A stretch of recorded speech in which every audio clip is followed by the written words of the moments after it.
kakabigay sa inyo, ha? Ayan, nauubos na yung mga gamit ko dahil kakabigay sa inyo, ha?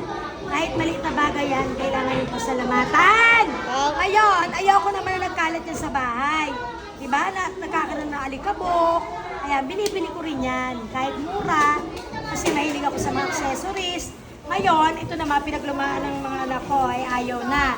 So, hindi naman medyo mahal. Basta may presyo, no? Kaya lang, mamimili kayong tatlo. Huwag kayong magagawa na! Susunod ito araw-araw, ha? Si Miel muna. Bago Sige, ikaw. si Miel. Bago ikaw. Miel, ikaw, pili ka, Miel, pili. Miel.